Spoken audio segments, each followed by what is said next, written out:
Bismillahirrahmanirrahim. Assalamualaikum dan salam sejahtera kepada semua pelayar webinar sesi bicara kita pada pagi yang indah ini, di mana sempena hari ACI Day,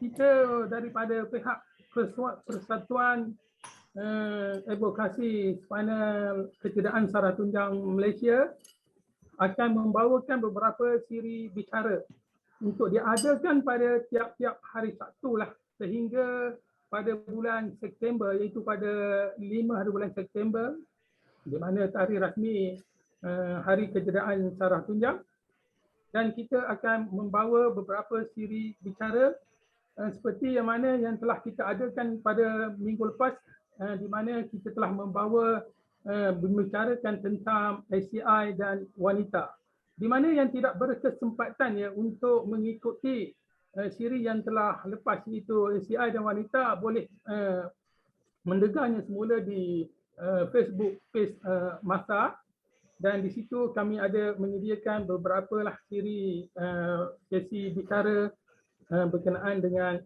spinal kecederaan saraf tunjang.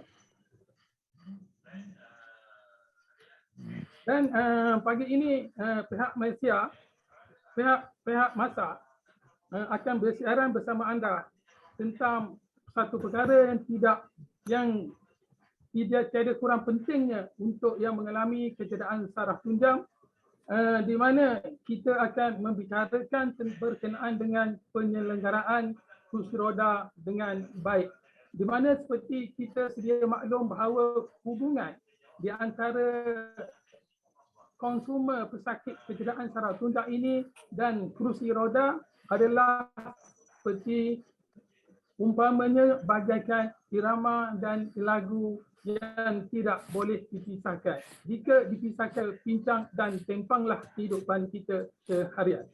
Seperti mana, untuk makluman kepada semua anda semua yang pelayar webinar kita pada pagi ini, kita ada membawa bersama kita seorang yang tidak asing lagi lah tentang kepakaran beliau dan pengalaman beliau bagi menguruskan kursi roda dan penyelenggaraan kursi roda, di mana seperti kita masih ingat pada tahun yang lalu kita telah membicarakan juga berkenaan kursi roda, berkenaan dengan jenis-jenis kursi roda dan fungsi kesesuaian mengikut tahap kecederaan dan juga aktiviti harian kita. Dan tanpa melengahkan masa lagi, saya memperkenalkan hari ini pihak Masa menjemput yang tidak asing lagi bagi kita, Encik Muhammad Rosdi bin Osman, Presiden Persatuan Kecederaan Saraf Tunjang Pantai Timur, dan juga lebih dikenali dengan Cikgu Di atau di kalangan teman-teman memanggilnya Abedi, akan membicarakan tentang penyelenggaraan kursi roda sebagai pembimbing kita pada pagi ini. Dan sekiranya ada apa soalan untuk diutarakan, untuk dikemukakan, kita boleh menulisnya di ruang chat, atau yang berada di Facebook boleh juga menulisnya di bahagian komen, dan kita akan mengangkat soalan-soalan tersebut untuk dibawa kepada pembimbing kita pada pagi ini. Tanpa melengahkan masa lagi, saya menjemput Encik Rosdi, Cikgu Rosdi untuk Cik Zari. Ya. Sebelum kita start, kita tayangkan video 2 minit sebelum kita start.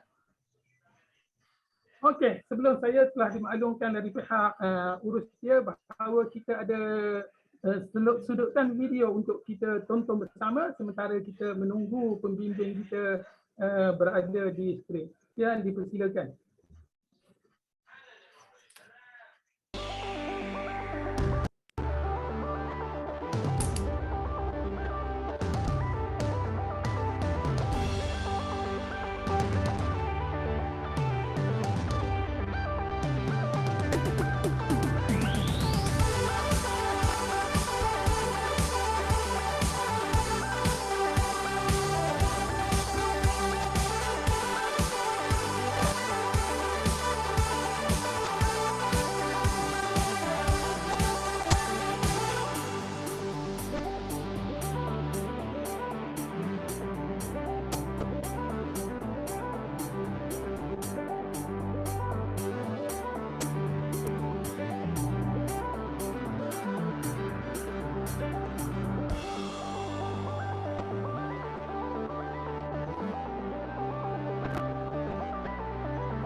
Okey, terima kasih untuk makluman semua ya. Video itu adalah telah dirakamkan sebelum kita berlakunya pandemik dan perintah PKP. Sebahagian daripada aktiviti daripada Persatuan Masa dan juga beberapa daripada NGO yang lain.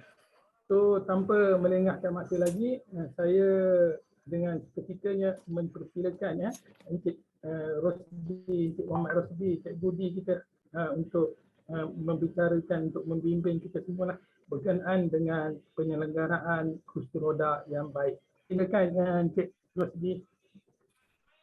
Assalamualaikum warahmatullahi wabarakatuh dan salam sejahtera. Selamat pagi saya ucapkan kepada semua pelayar webinar kita pada pagi ini. Terima kasih kepada Encik Zahari, terima kasih juga pada Masa. Pada hari ini saya sebagai penyampai ingin membagi tips, satu dua tips untuk kita. Pertama sekali kita perlu jaga kursi roda kita, sebab kursi roda adalah alat bantuan untuk kita bergerak untuk SCI macam kita semualah pada pagi ini. Perkara pertama yang kita harus ambil beratkan, kita mesti selalu cek tekanan angin pada tayar. Sebab apa-apa pun untuk pergerakan, angin adalah paling mustahak. Kalau yang tak ada pam di rumah tu, minta beli pam lah. Sebab ianya takkan kita nak bergantung kepada pam stesen minyak ke apa semua. Sebelum sampai pada sana tu, kita perlu mengambil tekanan angin tu biar baik untuk kita baik semasa menolak kursi roda.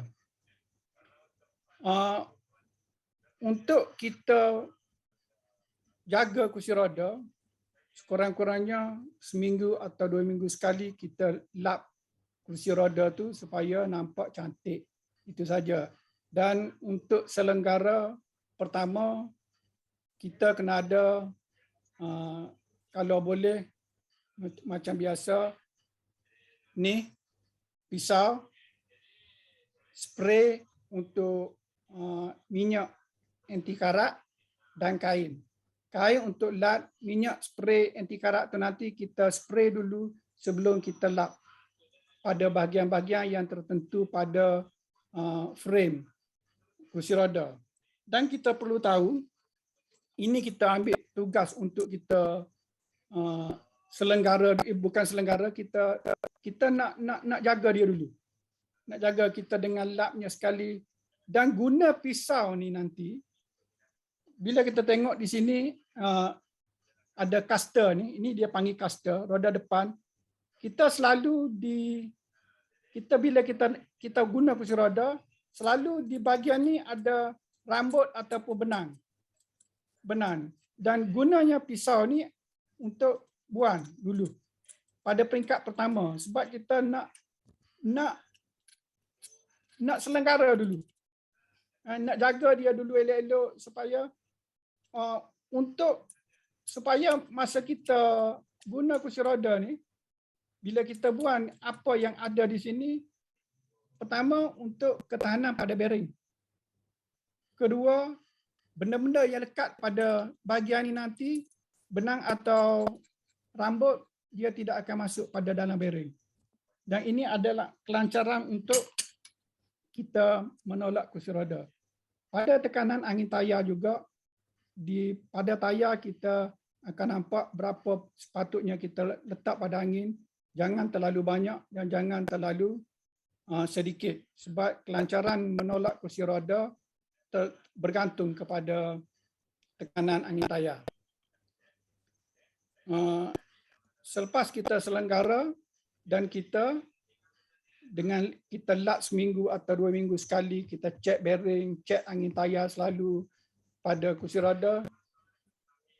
Perlu juga kita tahu beberapa komponen pada kursi roda. Hari ini kita nak bicara tentang bab mekanikal. Bahasa mekanikal ni dia sebutan tu pelik-pelik sikit. Dia tidak kecampaian tu bukan macam bahasa medical, tapi bahasa mekanikal ni dia bahasa yang khusus untuk mekanikal lah. Pada kursi roda kita perlu tahu sekurang-kurangnya 10 bahagian. Kita ada slide, ada gambar ke, Encik Zahari? Encik Zahari? Oh, tiada cikgu. Tiada cikgu. Tak ada. Okey. Sekurang-kurangnya pada kursi roda kita kena ada 10 bahagian yang kita perlu tahu. Pertama, tempat letak kaki. Kedua, brake. Ketiga, caster. Caster ni, ini dia panggil. Oh, ini ada. Okey. Kita mesti tahu part-part macam ni. Sebab kita perlu, inilah bahagian-bahagian yang perlu kita selenggara. Contoh, caster, anti-bar, rear wheel brake, push ring apa semua, armrest, handle. Benda-benda yang pertama kita perlu jaga, macam saya kata tadi, tekanan angin pada tayar. Okey. Bila kita tahu semua komponen-komponen ni, nanti senang untuk kita selenggara. Okey. Slide. Tutup slide. Untuk kita, ini tadi untuk bab selenggara ataupun bab kita untuk cuci dan bersihkan kursi roda.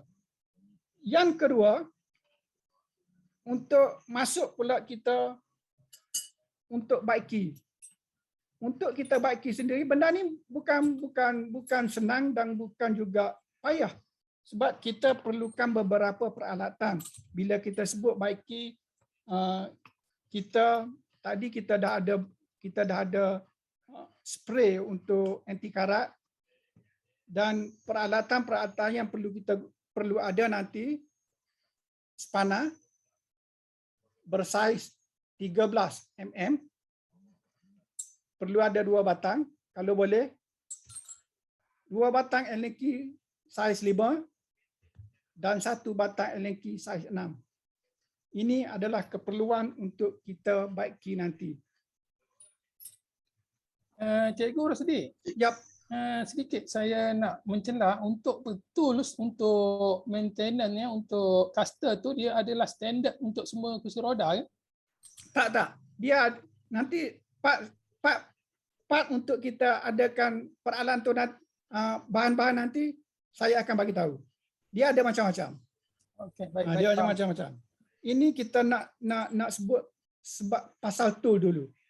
Pasal peralatan dulu. Dan spana untuk 13. Cikgu. Yap. Macam mana nak tahu saiz spana tu, saiz Allen key 5, 6 tu, kat mana nak dapat tahu tu? Spana dia sudah ada saiz. Nampak tak? Sini saiz sini. Dia ada Okey. nombor, dia ada nombor. Dia ada nombor, kalau dia tulis 13 tu 13 lah. Ini saiz 13 mm. Allen key ni dia pun ada nombor, tapi lebih baik kita beli, dia ada satu set. Allen key ni dia didatangi dengan satu set. Satu set tu dia ada bersaiz 1 sampai 8, tak silap saya. 1M sampai 8. Dia di sana ada saiz dia. Okey? Dan bila kita beli satu set, yang perlu kita guna adalah kebanyakan yang kita guna 5 dengan 6. 4 pun ada. Tapi lebih baiklah macam tu kita beli. Okey? Bila masa kita perlu guna spana 13 ataupun Allen key 6 ataupun Allen key 8. Spana murah, memang spana murah. Tunjuk dulu murah, kalau nanti kita tunjuk yang mahal-mahal kan nanti tengok yang mahal pula. Okey, gunanya spana 13 nanti untuk kita buka nut pada wheel depan, pada caster. Ini dipanggil caster. Caster depan ni standard size. Dia wheel ni dia ada macam-macam size. Ada 4, ada 3, ada 6, ada 8. Okey, inci.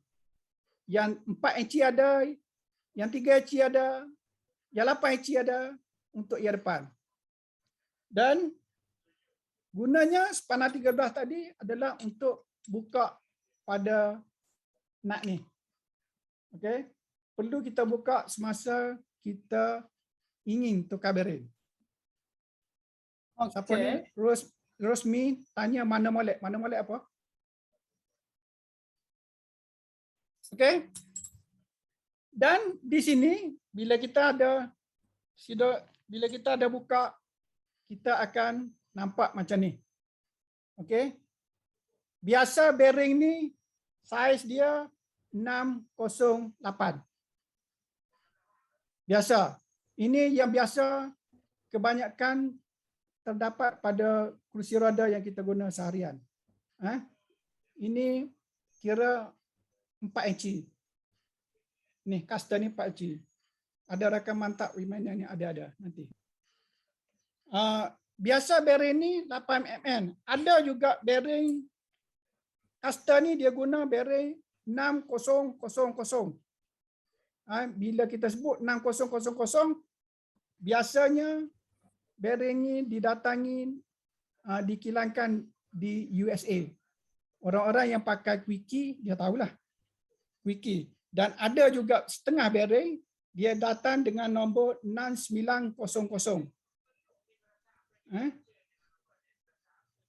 Bila kita sebut bearing 608, dia punya lubang ni 8 mm. Dan kita nak tahu saiz lubang-lubang tersebut, macam mana kita nak ukur? Ini alat untuk kita ukur. Dinamakan caliper. Di sini dia ada nombor-nombor dia. Kita boleh cek. Dan cara ukurnya macam ni. Letak dalam lubang ni. Okey. Ini kira 8 mm lah. Dan bearing yang bernombor 6000 tadi, dia 10 mm. Lubang dia 10 mm. Dan bearing 6900 tadi, juga bearing lubang dia 10 mm. Okey. Jadi, kita tumpukan kepada bearing 608. Ini saya dah dapat maklumat bearing 608 ni biasanya cepat rosak. Dan kita sepatutnya kita adalah stok untuk kita repair sendiri benda-benda macam ni. Contoh juga kita sebagai pengguna kursi roda, tolonglah simpan satu tiub atau satu tayar, beberapa biji bearing yang perlu kita ganti semasa kecemasan. Taklah kita ni nak tunggu rosak dulu baru kita nak cari barang ganti nanti.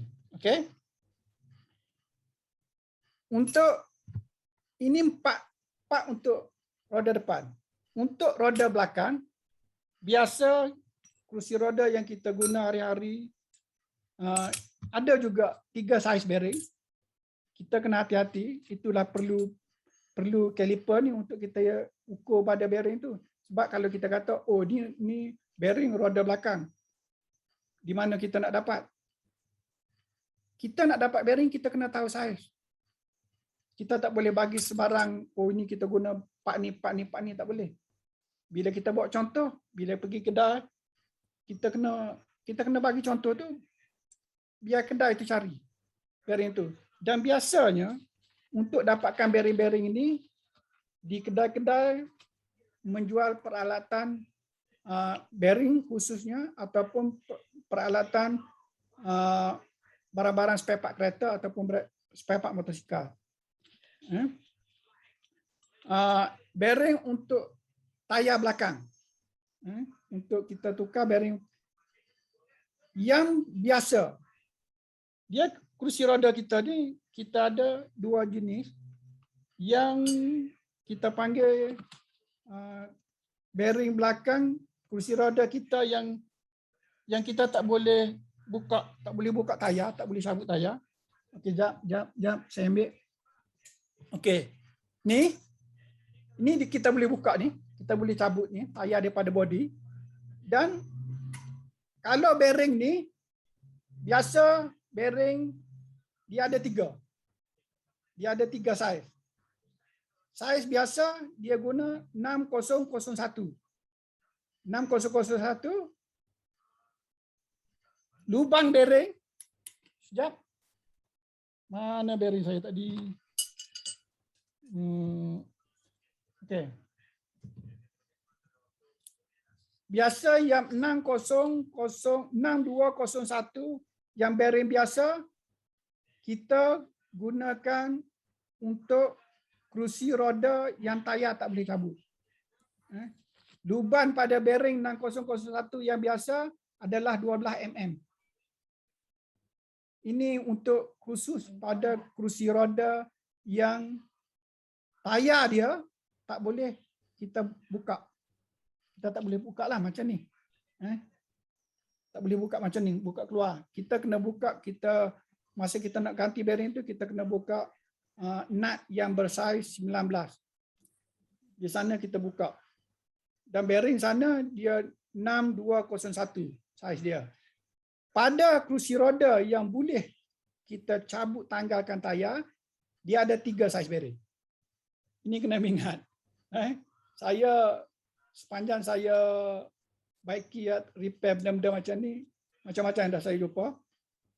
Yang biasa, kalau kerusi roda yang made in China, dia akan ada bearing 6001. Lubang dia sini bersaiz 12 mm. Badan dia ni, badan dia sini, macam ni, saiz dia 28 mm. Lubang ni 12 mm. Ini lubang dia. Ini kalau kita nak betul-betul, kita kena ada ni lah. Sebab senang nanti bila kita pergi kedai, kita mudah kita nak cakap. Kita minta bearing. Dan ada satu jenis bearing lagi, 6001. Ni biasanya part-part ni datang daripada USA. Lubang dia ni 12.5 mm.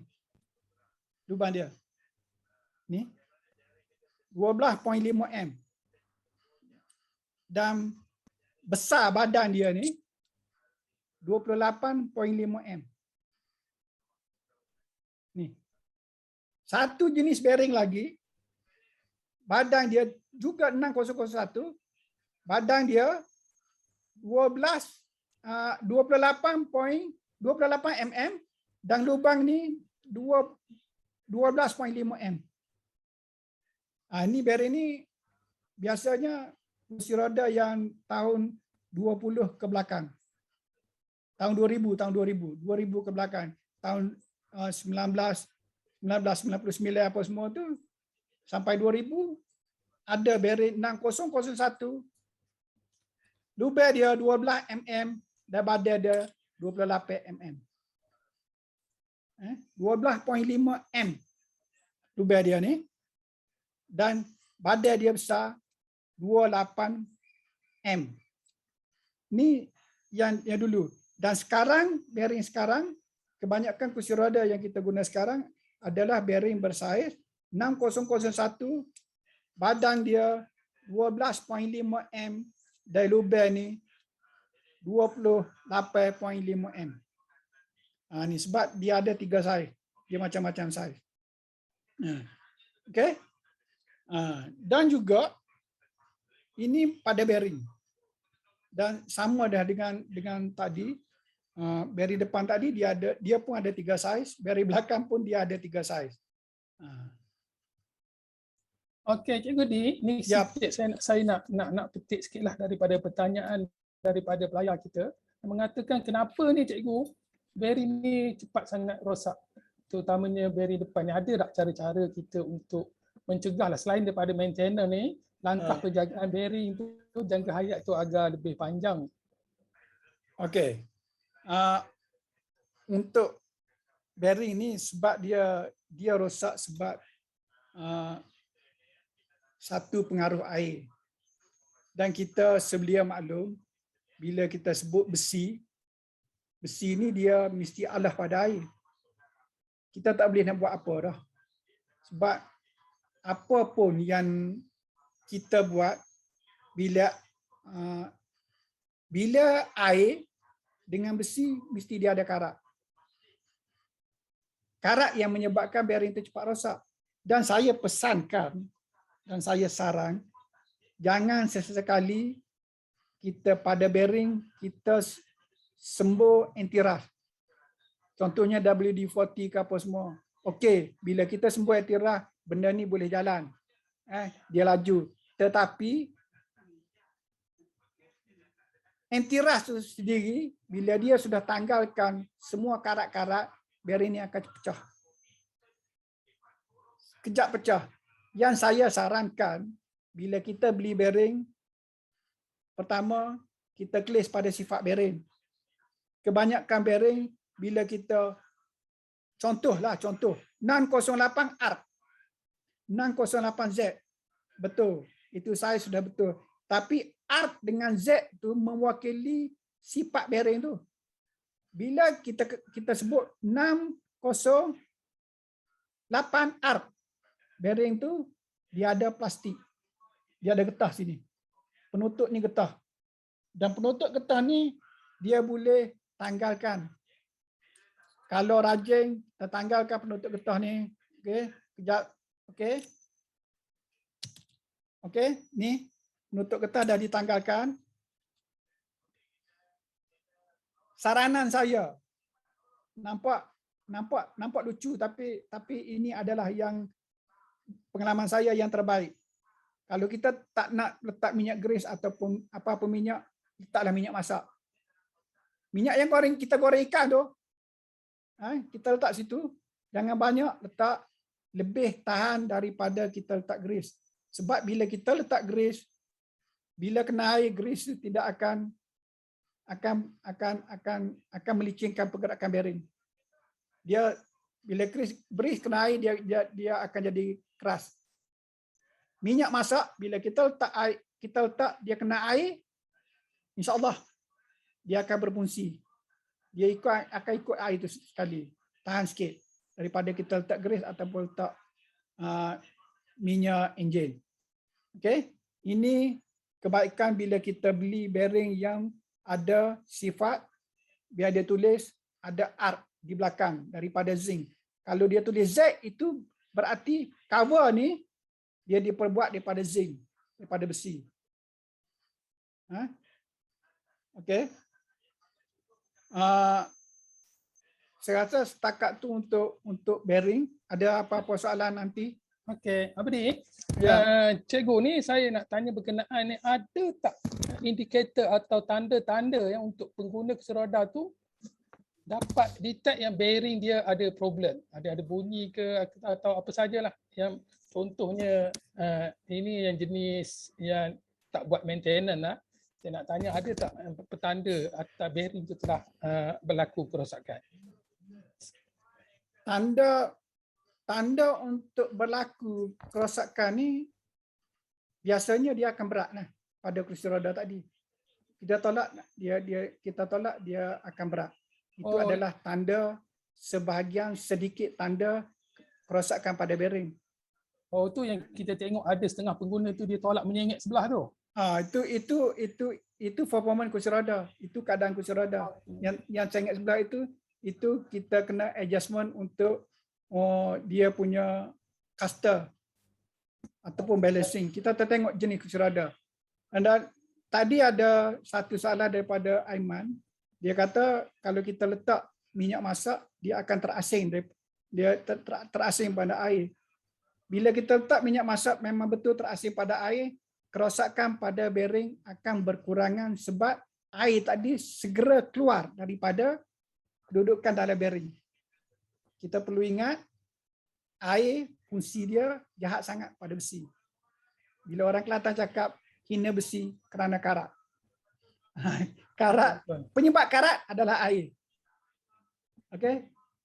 Ada tadi soalan daripada Norisa ke? Kita buka kepada Norisa sebelum kita teruskan kepada komponen-komponen yang lain. Okey, Encik Rosdi. Yep. Saya nak tanya, okey, kalau macam wheelchair yang kita gunakan, kalau macam ada ke macam contohlah kalau kita guna kereta kan, okey, berapa kilometer ataupun berapa bulan dia kena pergi servis. So adakah wheelchair ni dia ada macam penentuan, okey berapa bulan kita kena check semua supaya kita satu hari kita tak susah, sebabnya kursi roda yang kita gunakan ada satu je. Kalau problem memang kita memang dah tak boleh nak jalan teruslah. So jadinya adakah solution macam mana kita nak pastikan kursi roda kita sentiasa dalam keadaan yang baik, sentiasa diservis. Selalunya macam contohlah saya lah. Saya ni bekerja kan, jadinya bila bekerja saya tak sempat pun nak tengok nak pantau kursi roda saya. Adakah dia ada macam berapa bulan saya kena pastikan boleh dia punya tu akan berlaku kerosakan ke atau macam mana, Encik Rusdi? Minta pandangan. Okey. Bila kita nak selenggara kursi roda, sekarang ni kita tengok di mana bila kita guna hari-hari kursi roda ni, kita tengok, kita boleh rasakan di mana kelainan dia. Kelainan pada kursi roda sendiri. Pertama, yang perlu hari-hari kita cek adalah tekanan pada angin. Tekanan angin pada tayar. Tekanan angin pada tayar, awal-awal tadi saya dah cakap, itu teramat penting. Yang kedua, bila kita selalu kita naik kursi roda ni, kita akan rasa sesuatu yang lain. Contohnya, bearing ni akan kita rasa dia akan ada satu rasa dia nak rosak. Kadang-kadang bila kita tolak dia akan berat ataupun pergerakan dia tu kadang ke kiri, kadang ke kanan. Di situlah kita kena segera tengok apakah komponen-komponen yang nak rosak. Dan kita tahu part-part komponen yang selalu rosak, pertama tiup atau tayar ataupun bearing. Selalu kalau bearing 608 lah, bearing bearing caster depan ni memang selalu rosak sebab kita faham lah bila kita masuk bilik air untuk kita ambil air solat ke apa semua, memang dia kena air. Ni kita tak boleh nak elakkan. Okey, ni siapa dia? Dan tadi untuk kita nak elakkan kerosakan pada kursi roda ni memang payahlah.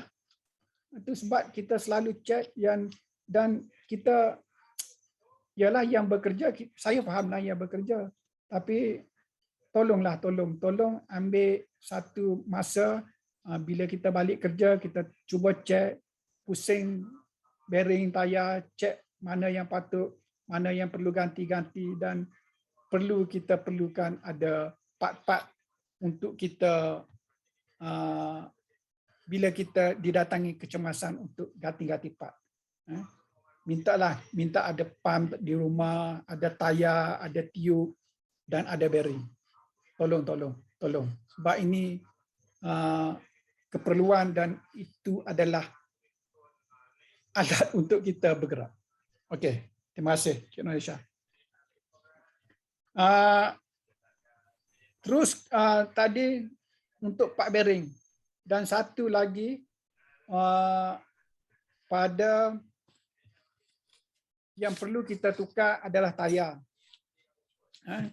Dan kita tahu saiz tayar belakang kerusi roda dia ada macam-macam.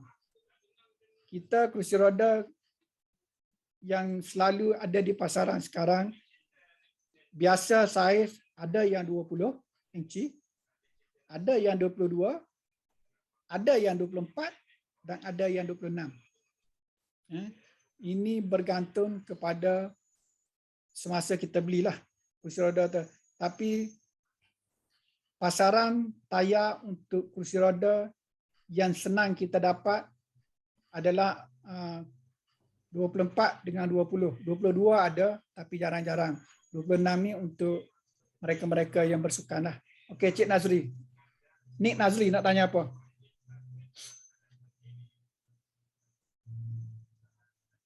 Okey, Pak Nik, soalan. Pak Nik, kita kalau boleh kita buka soalan untuk mengikut pada komponen lah. Dan akhir sekali baru kita tengok soalan tu macam mana. So untuk segmen kali ini, untuk cikgu, kita telah masuk ke bahagian tayar, penyelenggaraan tayar kursi roda. Dan kalau boleh soalan-soalan tu berkaitan dengan tayar dan tiup sajalah. So kita pergi satu-satu komponen. InsyaAllah kita habiskan dalam masa 1 jam dengan setengah jam ni settle satu kursi roda. Boleh Cikgu Di? Boleh. Puan ni nak tanya apa dulu? Cikgu Di, sementara ni soalan umum MC. Satu perkara. Kita tahu kita pengguna kursi roda kan. Bila kita nak baiki kursi roda tu, kita ada rasa takut. Takut kita buat tu benda tu lagi jadi teruk. So sebab tu kita kadang-kadang tak apalah, biarlah buat hantar bengkel je lah, nanti benda tu hantar bengkel. Macam mana tu? Ya, betul lah Badi. Banyak yang berlaku ni berkenaan dengan kemahiran seseorang itu untuk menyelenggarakan kursi roda. Kita tak nak apa orang kata tikus membaiki labu ni. Mula-mula rosak sikit, dari repair jadi rosak 2 pula, jadi daripada 1 jadi 2. Okey, Badi, macam mana tu? Okey, tak. Dia sebenarnya part untuk bahagian yang ingin kita baiki. Bukan payah, dan bukan bila kita buka ke apakah, dia tidak menjahanamkan sebenarnya. Peraturan pertama, bila kita ingin membaiki komponen bahagian yang kita buka, kita perlu ingat. Dan bahagian yang kita buka mula-mula, terkemudian kita pasang. Bahagian yang kita buka akhir, itulah yang dulu kita pasang. Ini teori dia. Yang kita buka awal, pasangkan kemudian. Yang kita buka kemudian, pasangkan awal. Itu gerak kerja. Senang je. Dia tidak akan rosak mana-mana bahagian. Tengok pada, dia bukan barang-barang elektronik ke apa semua ke. Orang yang tak mahir pun dia boleh buka sebenarnya. Tapi kita kena ada landasan ataupun ada step-step dia. Ada peraturan-peraturan dia. Semestinya kita kena belajar dan ambil tahu lah ya Badi. Maksud Badi. Ya, maksudnya macam itulah. Tapi yang hari ini pun kita dah dapat dah sikit-sikit pelajaran. Dan kita akan cuba dulu buat, dan ada apa-apa hal nanti kalau tak jadi, insya-Allah telefon saya akan bagi tahu. Okey, ada saya nak beralih kepada part tayar belakang. Apa lagi soalan? Untuk kata tayar, Tolong Bocor. cikgu Sebab respon cungkil untuk salah. Puan Norisa. Ini Okey, banyak Puan berlaku Norisa. ni. okey. Nanti sekejap lagi saya terangkan sebab kita nak ke part tayar belakang. Okey? Kita habiskan dulu part roda depan. Okey, lagi soalan? Tak ada. Okey, tak ada, kita teruskan kepada part roda belakang. Yang part roda belakang tadi. Ini yang boleh buka, tayar yang boleh buka. Kadang-kadang setengah pengguna kursi roda, tayar belakang dia tak boleh nak buka. Dia tak boleh nak cabut. Shaft ni tekan untuk cabut, untuk cabut tayar. Dan ujung shaft ni dia ada bearing ni. Bila kita tekan di depan ni, tekan depan ni, bearing ni akan turun. Nampak tak? Ni, bearing ni akan turun. Bila kita lepas, bearing ni akan naik. Di sinilah peranan dia pada axle. Tepat masuk ni dia panggil axle. Ni dia panggil hub. Dalam ni dia ada bearing. Okay. Biasa bearing 6001. Biasa. Ini quickie, ini hub quickie. Kadang-kadang yang tak pernah buka tayar ni, dia tak boleh cabut. Dia tak boleh cabut ni, dia tak boleh cabut keluar tayar ni. Maksud tak boleh cabut tu kenapa? Lekat. Ya, dia tak boleh cabut sebab shaft ni sudah karat.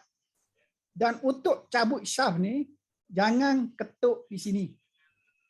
Minta tolong jangan ketuk. Bila dia letak pada axle tu, tepat shaft ni masuk, dia akan keluar ni bahagian ni. Kalau dia tak keluar bahagian ni, memang dia tak karat. Bila tak nampak ni, memang dia tak karat. Tapi yang kebanyakan yang jadi karat, yang susah nak buang, dia akan keluar benda ni.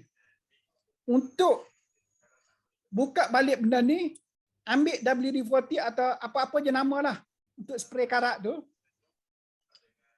Gunakan ni, dia panggil adjustable panas boleh laras. Dan di belakang shaft ni dia ada taper, satu taper. Ni. Dia ada lekuk ni. Letak spana ni. Kemaskan, pulas. Jangan ketuk. Banyak saya jumpa dia orang ketuk. Oh, kat dekat taper tu memang boleh adjust ya? Bukan boleh adjust, dia boleh letak adjustable spana ni, dia boleh pulas. Oh, faham. Dia boleh pulas. Ni dia boleh gerakkan banyak-banyak. Jangan ketuk lah. Saya banyak-banyak jumpa ketuk. Bila ketuk, benda ni dia rosak ni. Ni, hujung ni dia akan keluar masuk. Nampak tak? Dia keluar masuk. Rosak ni, jahanam batang ni. Shaft ni jahanam. Kalau jahanam shaft ni, kena cari abayen lah. Cari abayen. Shaft ni, dia ada dua saiz. Besar Cari apa dia. tadi? Cari apa tadi? Cari apa? Cari abayen. Abayen tu apa? Pembekas Abayen ni spare dia part. penjual peralatan kursi roda dengan kursi roda. Oh, Yang spare part serban. tu, yang tu kalau rosak tu boleh senang ke nak cari tu? Ya. Shaft ni dia ada dua jenis. Satu jenis ukuran batang ni, yang panjang ni tak mustahak lagi. Kita nak ukuran batang ni. Ada satu jenis ukuran batang dia 28 mm. 22.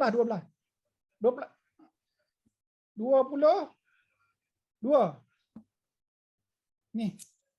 Batang dia ni. Dan ada satu jenis lagi, dia ada 12.5 m. Batang ni. Ni. Gunakan kaliper ukur. Satu jenis 12 mm dan satu jenis 12.5 mm. Yang 12 mm ni kebanyakan kursi roda yang made in China lah. Made in China. Kalau US, contohnya shaft untuk quickie, ni untuk quickie 12.5 mm. Ni. Shaft ni. Sama ke je semua cookie? Saiz dah. Quickie dia sama insya-Allah. Kalau kerusi roda yang dibuat pada tahun 2000 mendatang, 2000 sini, 2000, 2001, 2002 apa semua sampai 2022 ni, shaft dia ni 12.5. InsyaAllah dia sama. Dan panjang shaft ni bergantung kepada jenama kerusi roda. Okey. Ni, dia tak sama. Kita kena tahu juga ukuran shaft. Ini 12.5 m, yang ni 12 mm. Ini 12.5 mm. Ini tadi yang saya sebut bearing tadi, inilah. Yang kita ini bearing 6001 untuk shaft 12 mm. Ini shaft, anggaran harga shaft berapa sepasang. Okey. Okey, Cik Norisah cuba tanya Abaye. Cik Norisah tanya berapa harga barang ni? Shaft ni. Cuba tanya Abaye. Bila kita ada shaft ni yang 12 mm, memang kalau bearing ni, lubang ni 12 mm, shaft 12.5 mm ni dia tidak akan masuk. Okay? Dia tak masuk ni. Itu hati-hati. Saya pesankan hati-hati bila kita nak membeli komponen bearing. Sebab dia ada dua jenis. Ni 12, ni 12.5. Ini bearing untuk 12 mm. Ini bearing untuk shaft 12.5 mm. Bearing ni sama besar dengan caster depan punya bearing ke? Tak. Caster depan dia tadi saya dah bagi tahu. Caster depan bearing dia nombor 608. Ini belakang bearing ni nombor dia 6001. Dan 6001 dia ada dua jenis. Ada lubang ni 12 m.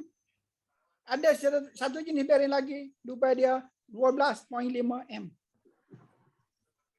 Okey, Abadi, okey. So, satu bearing 12.5 mm, satu bearing 12 mm. Okey. Ini untuk belakang. Tadi saya dah bagi tahu jangan sesekali ketuk belakang shaft. Harga di dalam 98 dalam nama web. Okey. Ni, jangan ketuk. Bila kita jam, spray anti karat banyak-banyak dulu. Letak adjustable spanner. Sini dia ada taper. Pulas, acak-acak. Kerapkan kali, pusing. Tekan balik dan cabut balik. Okey, Abadi. Okey, bermaknanya untuk pengguna kerusi roda quick release yang mana boleh tayar belakang boleh cabut dan masuk tu, yang mana yang jarang-jarang membukanya, kita kena selalu perhatikan dan maintenance lah, kerana apabila berlaku kerosakan tu dia selalu complicated lah. Apa dia?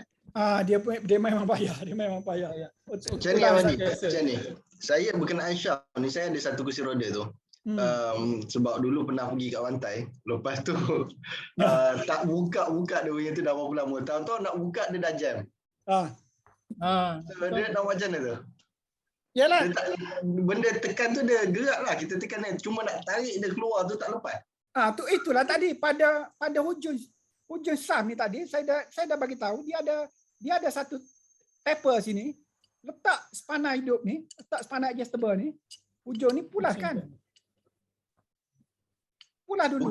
Bukan disebab dia lekat kat dalam tu sebab karat dengan dalam apa semua. Memang sebab karat. Sebab tu sebelum kita pulas kita kena spray minyak karat. Spraykan minyak karat dulu banyak-banyak. Dan kalau boleh, kalau tak boleh juga, buka terus nak ni. nak 19 ni buka terus. Yang Oh. ni dia boleh buka sebenarnya ni. Dia boleh buka. Tapi saya nanti bila saya bagi tahu yang ni complicated sikit. Buka. Sebab bila kita tekan belakang ni dia ada dia ada keluar ni. Bila kita tekan dia ada keluar. Ni nampak tak dia keluar? Ni. Kita boleh pegang sini dan kita boleh pulas sini. Tapi ni kena hati-hati juga sebab bila benda ni calar dia tidak akan keluar masuk. Ini complicated sikit. Macam Encik Zahadi kata tadi. Tapi sebaik-baiknya untuk pengguna quick release ni kita jangan membiarkan tayar kursi roda itu tidak dibuka dalam waktu yang lama. Yang lama. Biasakan release exercise kan sah dia. Buka lah, kena cabut keluar. Kena buka keluar. Walaupun kita tak buka tayar tu semasa transfer ke dalam kereta atau sebagainya, tapi kita kena ada buat exercise tu kalau untuk shaft tu agar dia tidak melekat pada shaft tu dengan pada axle.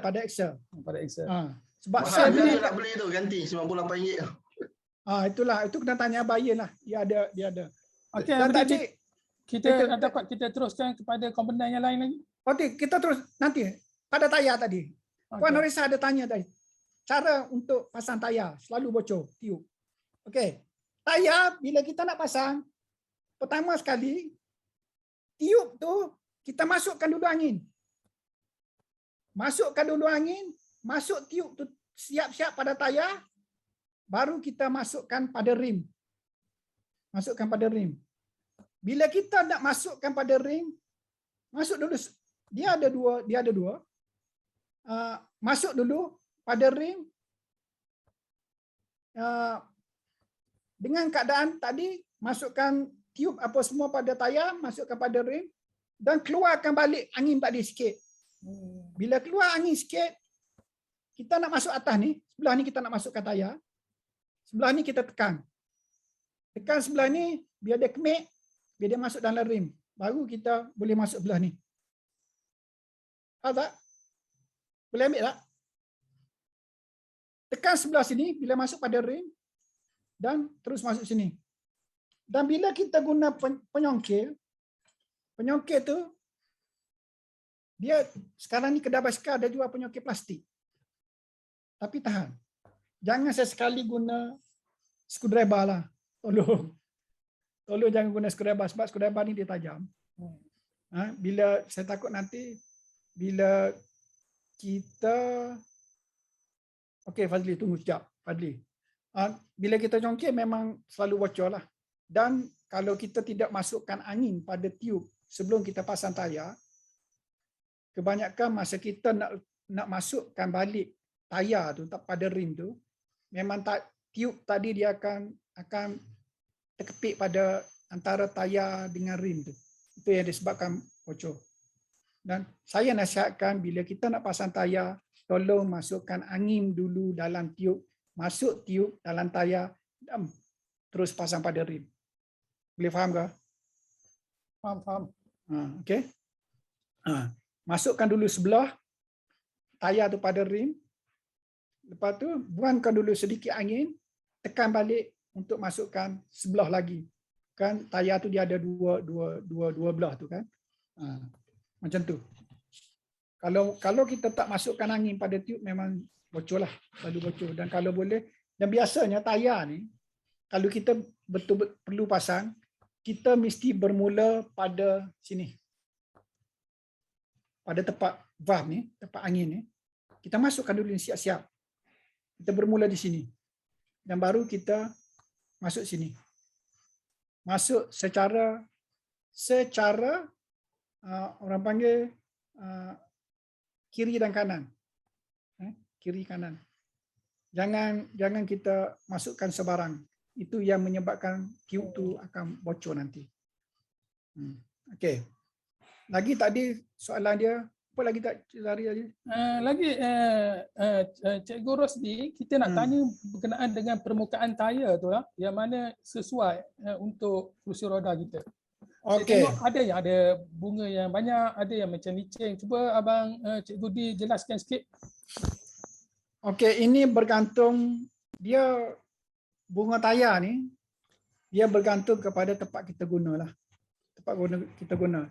Kalau kita nak gunakan pada permukaan yang rata, lebih baik kita guna tayar yang kurang bunga.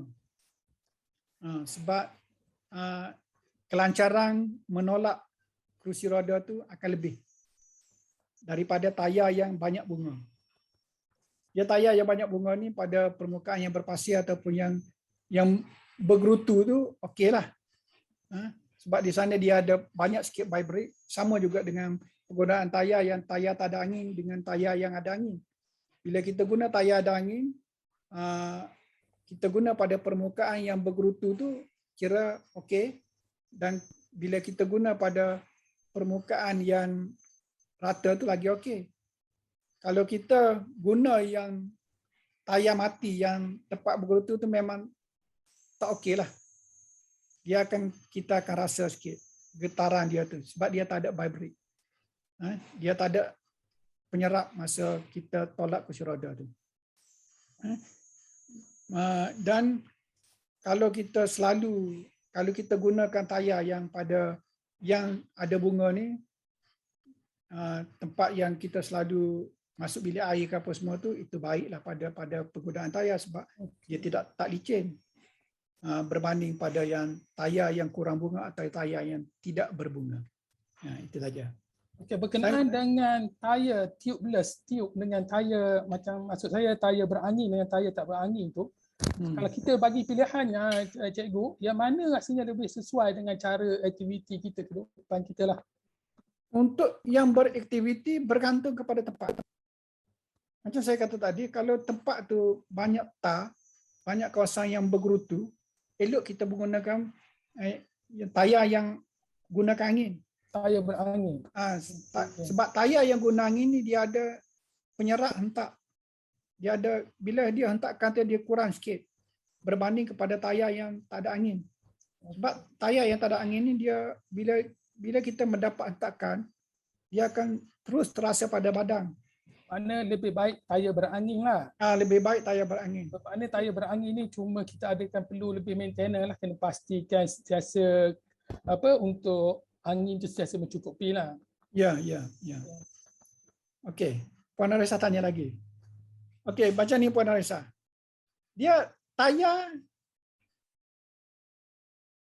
memang bila kita tengok pada tayar, bila tayar yang berwarna hitam ni, bila tayar basikal, kita guna stokin tayar yang akan basah.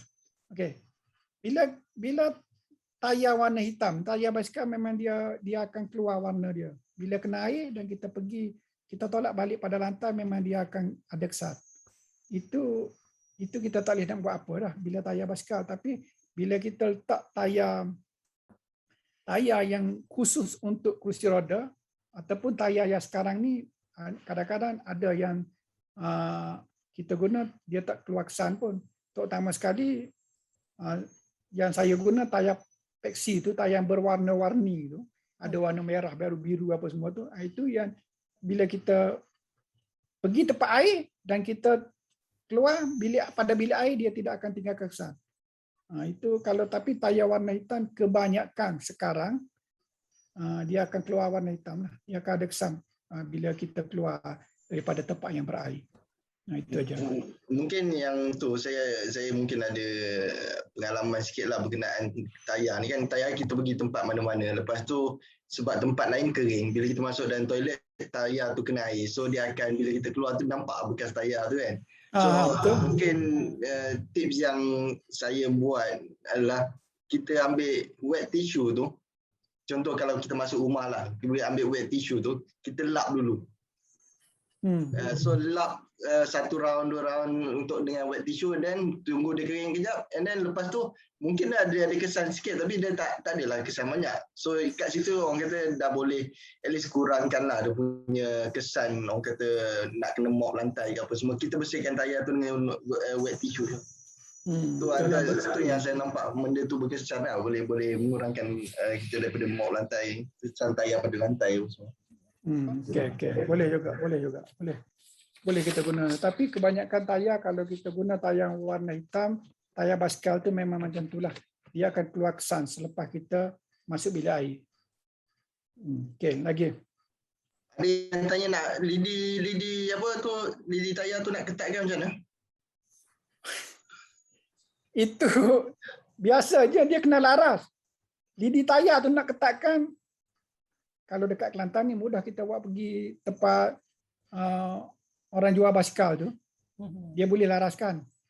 Tapi dekat lain tu saya pun tak pastilah. Tapi kebanyakan yang boleh laras lidi basikal ni, lidi ni tempat orang yang jual-jual basikal macam tu. Dia boleh ketatkan, dia boleh laras. Sebab dia tak boleh laras sembarangan juga. Dia kena ada cara dia. Lidi tu kadang saya rasa, lidi tayar basikal saya rasa macam tak ketat, dia macam apa, dia ada tak tegang sangat lah. Lepas tu saya pernah hantar pergi kedai basikal. Lepas tu dia orang kata memang dia tak tegang macam tu, kalau dia tak boleh tegang sangat. Betul ke? Kadang-kadang yang saya guna pun tegang, ada yang tak tegang, ada yang tegang. Saya pun tak pasti nak bagi tahu, sebab kalau tegang ni dia naik sedap sikit. Kalau yang tak tegang ni dia naik tak sedap, kita tolak tak sedap. Oh. Okay. Sorry. Okey, lagi. Kita pada tayar. Kita ada soalan seterusnya, kita boleh beralih kepada kita beralih kepada brake. Okey. Okey, ini penting ni. Ini penting. Saya ada soalan. Macam mana brake itu? Brake ni kita boleh laras. Tapi brake saya tak ada. Brake kita boleh laras. Kita nak laras brake, kita pastikan okey. Kita nak laras brake, kita pastikan tayar mesti cukup angin. Kalau tayar yang pakai angin, kita cukupkan angin. Cukupkan angin pada tayar, di situ baru kita boleh laras. Dan pada brake tu, dan dia ada kan, dia kebanyakan dia guna Allen-key lah, Allen-key size 5. Kebanyakan Allen-key size 5. Masa kita nak laras, kita boleh kendorkan pada Allen-key tu, kita boleh laras. Dan kita ambil pada yang secukupnya. Sebab di sana kita tak ada ukuran. Kita ambil pada keperluan, kita nak adjust tu, kita boleh tolak ataupun kita tak boleh. Kegunaan di rumah atau kompresor dia. Tak apa je ni. Kita settle pasal break sikit, nanti kita belakang nanti kita akan sentuh sikit. Okey. Pada break tadi macam saya cakap tadi, masukkan angin, tekanan angin tu biar mencukupi untuk kita guna. Dan kita nak tahu cukup atau cukup, biasanya pada tayar dia ada ukuran PSI berapa. 35 PSI ke berapa ke. Kalau kita pergi pada pam minyak tu, kalau dia kata 35, okey letaklah 35 PSI pada pam minyak tu. Dan kalau kita beli pan sendiri, kalau pan tu ada meter di sana, kita pan lah sampai 35. Jangan lebih-lebih pula, nanti pecah kan. Itulah. Dia ada laras. Dia pada brake tu ni dia ada laras. Kita perlu betul-betulkan, kita laraskan dulu dan kita try brake. Kalau kita mampu untuk tolak brake tu dengan kelarasan yang ada, insya-Allah dia akan mencekam. Dan kalau kita tak mampu, kita kendorkan sikit, kemaskan balik. Kita cuba laraslah beberapa kali baru kita penggunaan tu. Dan selalunya brake ni dia cepat rosak. Kita tengok dia punya kelonggaran tu ada banyak sangat. Kadang-kadang saya pun pernah baiki. Kalau tak boleh baiki, terpaksa kena tukar lah. Tapi dia punya kos tu banyak juga. Tapi kena hati-hatilah. Kalau kita nak guna, kadang-kadang kalau perlu guna, kalau tak perlu guna, tak apalah, tak payah membrake lah. Itu aja. Itu pada brake tu, part brake ni tak banyak sangat. Tak banyak sangat. Laras perlu laras bila ada tekanan angin pada tayar yang baik. Okey, tak banyak kisah tentang brake, tapi salah satu komponen yang penting kita kena ambil penting dan kena ambil tahu, kerana ini adalah satu daripada keselamatan kepada pengguna kursi roda. Ya. Okey. Lagi. Apa lagi soalan yang nak tanya? Sebelum Dia kita jenis brake yang mana sesuai? Ada yang scissor, ada yang apa benda tu brake biasa tu. Apa Ya. ada apa jenis brake lagi? ini jenis brake ni kita bergantung kepada keperluan jugalah. Apa yang mana kita mampu kita tolak. Mampu kita tolak, dan yang kita jenama kerusi roda. Kebanyakan sekarang kalau yang kerusi roda yang berjenama, dia brake kebanyakan scissor lah. Dia brake macam gunting tu. Nah, itu pun bergantung kepada keperluan kita.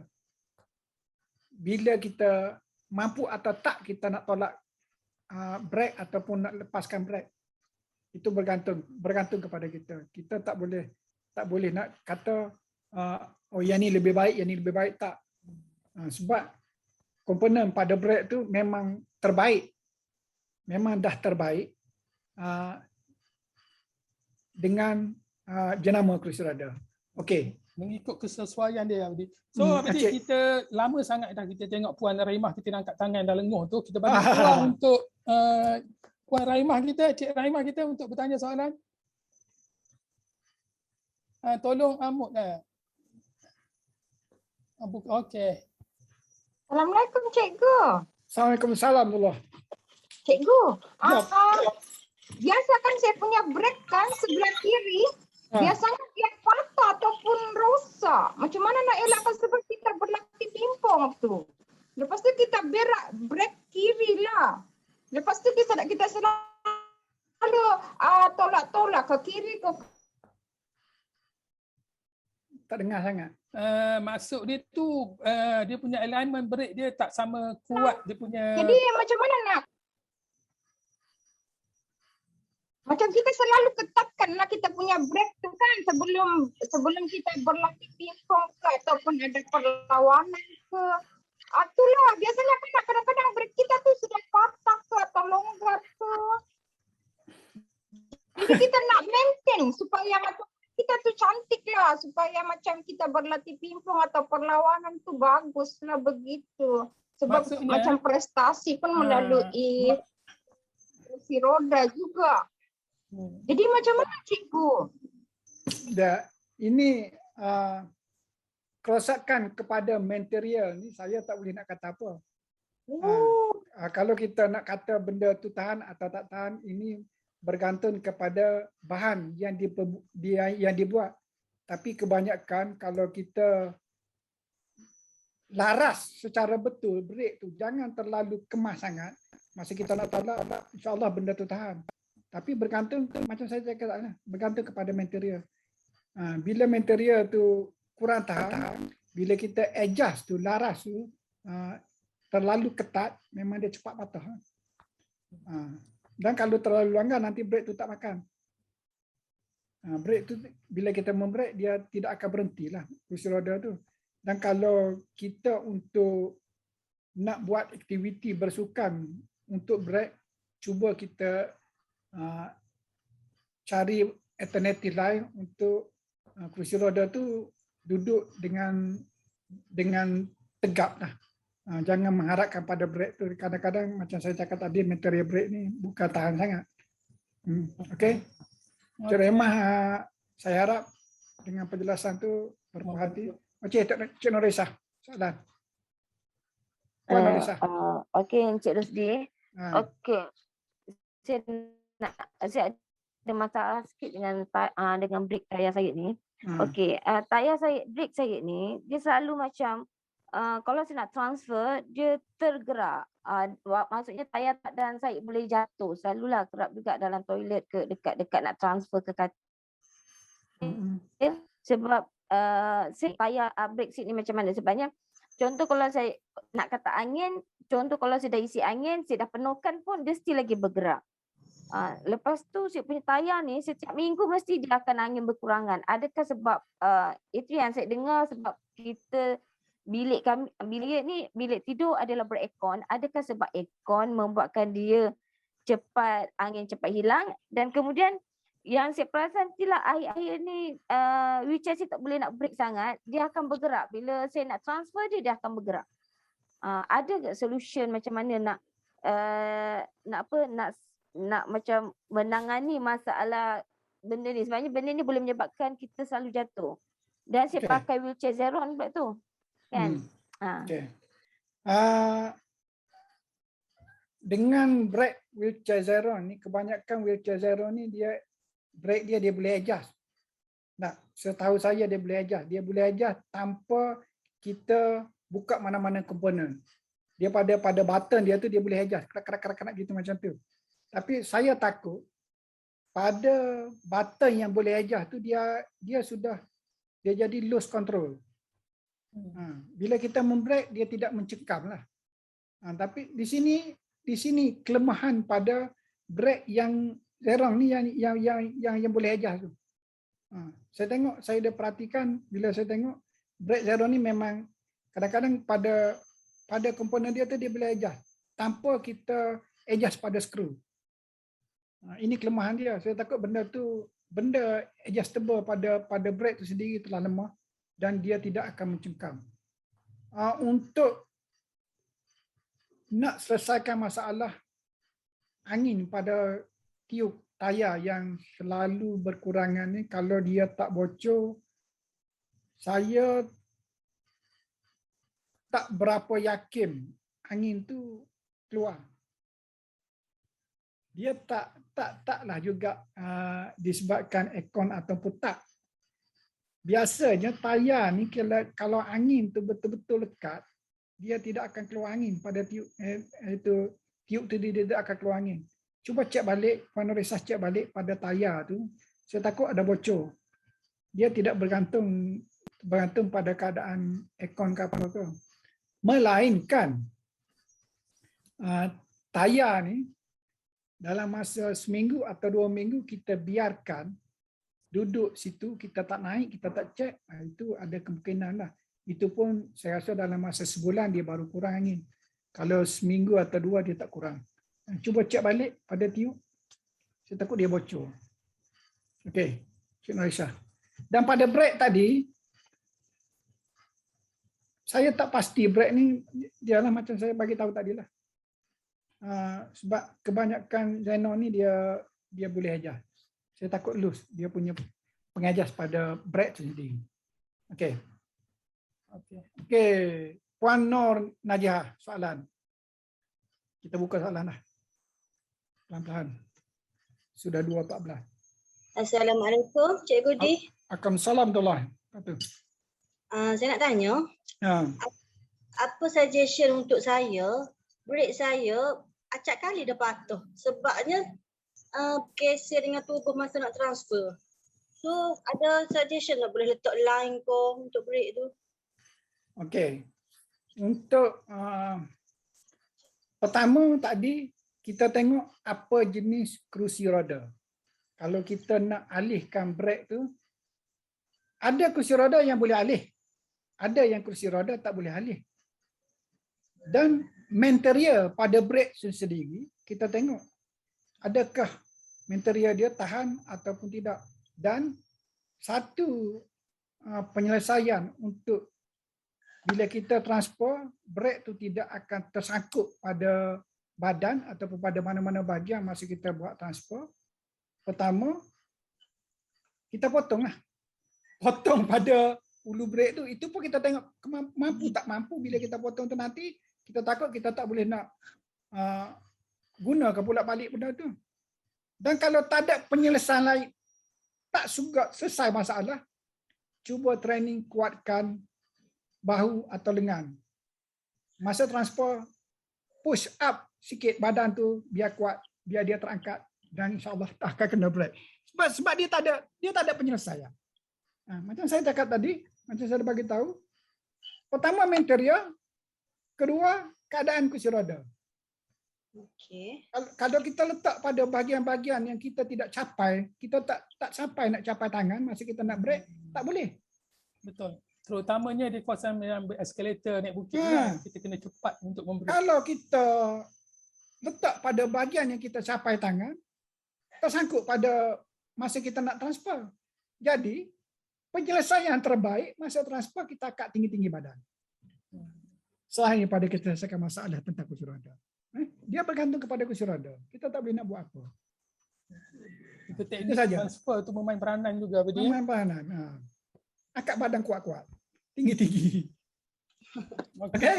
Sarah, Cik Nur, Nadia, boleh terima? Terima kasih. Okey. Cikgu Dia. Siapa lagi tu? Siapa Okey. lagi nak tanya? Ni Cik Hakimah. Okey. Ada soalan? Ada soalan lagi? Kita khususkan untuk break dulu. Untuk break dulu. Tayar dah selesai. Wheel dah selesai. Ya, tayar depan dah selesai. Tayar belakang dah selesai dengan tiup. Break. Okey, kita nak baris pada part lain. Okey, silakan. Teruskan. Teruskan. Okey. 1, 2. Yang ketiga. Backrest. Tempat penyandar ataupun tempat duduk. Ini kerap berlaku kendor kepada kerusi-kerusi roda yang boleh lipat. Yang boleh lipat. Dan kebanyakan pada yang tak boleh lipat, yang rigid frame, dia kurang kendor sikit. Kurang kendor. Sebab saya pun tak tahu. Memang material dia macam tu kan tak tahu. Sampai bila saya perhatikan, yang cepat kendor pada tempat duduk atau tempat penyandar adalah folding wheelchair.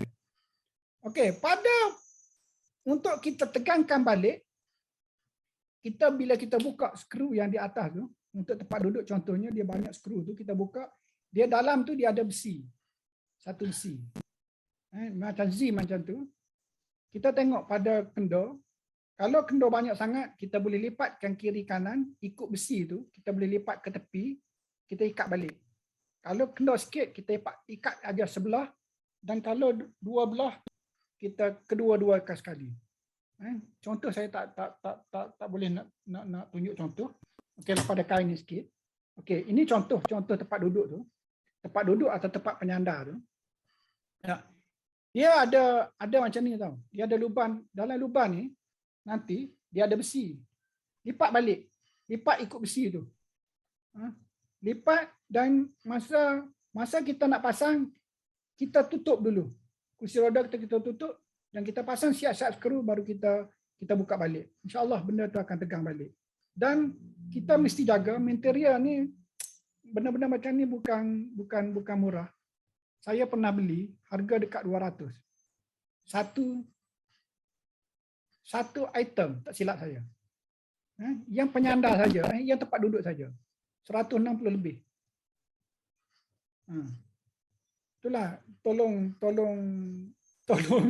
jaga dengan komponen yang itu. Sebab benda ni taklah semurah mana. Okey, sekarang saya nak suruh cikgu. Okey. Dan macam juga tempat penyandar tu, pada yang folding wheelchair ni dia memang kendor, dia lipat balik. Lipat, masukkan balik, adjust balik dan ketatkan balik skru, insya-Allah benda tu akan tegang baliklah. Itu penyelesaian yang kalau kita malas tukar pun apa-apa. Kalau kita nak tukar, terus pada beli yang baru. Kalau tak ada jual di kedai, tolong pergi pada bengkel yang buat cushion kereta ataupun kemah lori ke apa semua ke, cari mana-mana tempat, suruh dia orang buat lah. Kalau di sini, saya ada kawan tempat buat cushion kereta tu, harga dalam 60 atau 80 ringgit satu pasang dia boleh bagilah dekat saya buat, dan saya pernah buat. Okey. Itu untuk backrest dengan tempat duduk tu. Okey. Itu tak banyak sangat. Okey, ada apa-apa soalan? Backrest dan tempat duduk ni dia betul-betul memainkan peranan. Ya. Dia okey, apa dan dia? Backrest dan tempat kelapik tempat duduk ni adalah satu memainkan. Tak dengar sangat. Boleh cikgu? Boleh. Tak dengar sangatlah. Okey, yang komponen 1, 2 Line yang berdiri tak begitu baik. tak payah. Okey. Itu tempat duduk dengan tempat penyandar. Brake dah, tayar depan dah, tayar belakang dah, tempat penyandar. Dan satu lagi pada yang guna fondi wheelchair ni, wheelchair yang boleh lipat ni, saya minta tolong sangat-sangat pada bahagian part yang bergerak tu, tolonglah letak minyak ataupun antirah lah WD-40 tu sembuh sikit supaya dia ringan untuk kita tutup dan kita buka. Okey, lagi soalan, lagi apa-apa soalan? Dan saya minta Encik Azhari bagi tahu mana-mana yang part yang tertinggal. Kadang-kadang kita ni ada benda yang tertinggal. Walaupun kita tulis banyak-banyak pun ada juga yang tertinggal. Okey, Encik Azhari. Ini Abdi, kita selalu mengalami di mana skru-skru yang ada tercabut lah Abdi. Masa bila kita paling sesuai untuk kita memeriksa keadaan skru kita tu? Okey, keadaan skru dah ni tinggal lubang aja. Itulah. Mula-mula tadi saya dah kata, selalu tengok, selalu buang habuk, selalu lap, selalu cek, sekurang-kurangnya seminggu atau 2 minggu sekali. Masa itulah kita cek bagai part-part dan kita perlu adakan satu screwdriver, satu set Allen key, satu spana dan macam-macam benda-benda yang kita perlu. Tapi kebanyakan pada kursi roda sekarang dia ada dah bekalkan dengan Allen key. Walaupun murah tapi bila kita guna okeylah juga. Kalau kita nak yang elok, itu kena habiskan duit jugalah. Beli yang mahal. Dan perlu kebanyakan sekarang ni kursi roda dia guna Allen key. Dulu dia guna macam screwdriver Phillips ataupun screwdriver flat tu. Tapi sekarang tak lagi. Dia guna banyak Allen key. Dan dapatkanlah belikan sikit. Pertama paham, kedua screwdriver yang ada bunga tu, screwdriver yang flat tu, Allen key dan spana beberapa spana yang diperlukan untuk kita maintain pada kursi roda. Sebab kadang-kadang kalau bila kita pergi tempat orang yang nak baik kursi roda ni, dia orang tak layan mana. Assalamualaikum Cikgu Din. Ya. Okey Abdi. Ya. Ini satu lagi ni, ada soalan yang ada kita pelayar kita minta bertanyakan soalan ini berkenaan dengan modification untuk kursi roda ni. Nak bagi kursi roda kita nampak fancy ni, adakah kita boleh membuat pengubahsuaian tu dengan pengubahsuaian tu ikut suka kita. Contohnya apabila wheelchair tu dibekalkan bersama dengan armrest, tapi oleh kerana tu buangkan armrest dia, apabila pengulangan cara kerja cadamkan untuk backrest tinggi ni, tapi potong lagi, itu nak bagi nampak sporty lah. Itu dalam untuk modification tu. Apa nasihat Cikgu Di? Okey, untuk modification, kita masuk bab modification sedikit. Armrest ataupun backrest ni, ini bergantung kepada kesesuaian diri masing-masing. Dan beberapa perkara yang perlu kita titik beratkan bila kita nak buat modifikasi. Adakah dengan modifikasi itu pergerakan semasa kita guna kursi roda tu tidak terbatas ataupun secapai yang kita nak. Contoh, bila kita tak ada armrest, bila kita tak ada armrest, adakah kita tersengit ke tepi ataupun ke kiri ataupun ke kanan? Adakah kedudukan kita tu sentiasa tegak? Kalau tegak, okey. Kalau tegak, okey. Kita boleh buka armrest tu, boleh cabut. Itu saya kata kesesuaian. Kalau kita tidak ada balance masa kita duduk pada wheelchair, kita slow dulu, cari balance dan kita boleh buka. Dan untuk kadang-kadang pada armrest tu juga, ada setengah orang masa dia nak buat push up pada yang SIL. Dan kita boleh gantikan bila kita nak push up, kita pegang pada roda tayar tu. Nanti kita buat push up. Ini bergantung. Macam saya tak ada armrest. Dari dulu saya pakai 1995 memang saya tak ada armrest. Memang saya tak guna pun armrest. Dan pada backrest pun saya hanya 12 inci saja backrest saya, tak panjang. Sebab pergerakan untuk kita pusingkan badan ke kiri atau ke kanan dia senang. Dia tidak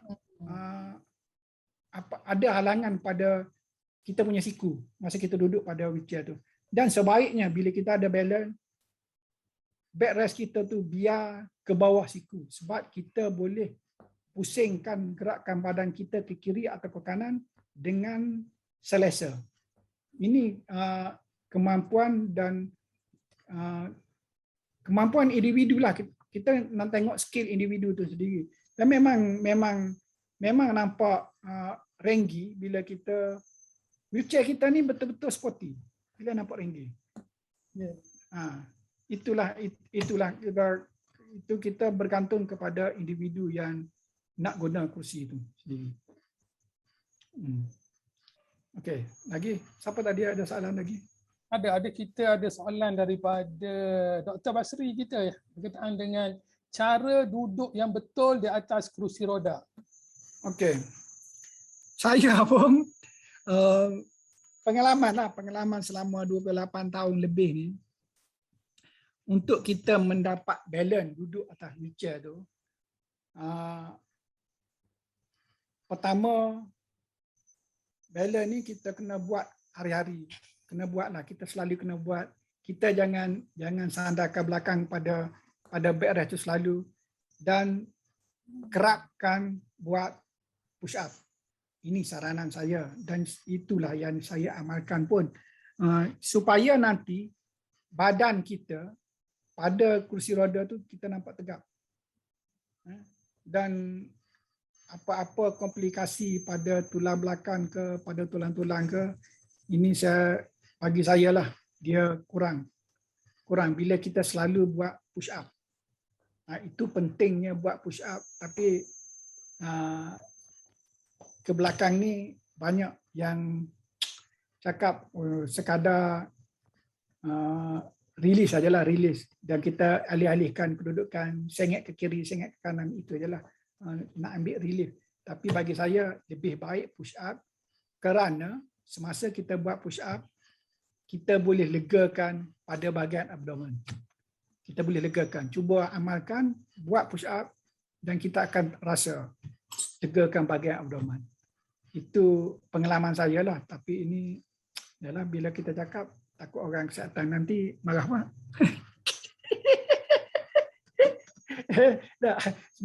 Itulah sebab kalau disebutkan, kita sebut tentang penjagaan kesihatan, tak boleh lebih-lebih. Sebab kita ada peraturan. Tapi bergantung, saya nak kata bergantung kepada pengalaman. Pengalaman saya suka buat push up. Saya tak suka buat relay. Okey, ada lagi? Saya nak tanya. Silakan. Ini nak tanya. Mari kita. Cikgu. Ya. Nak tanya soalan. Jalan nak tanya tu soalan lah. Ya, badan saya sebelah kiri kan cikgu polio.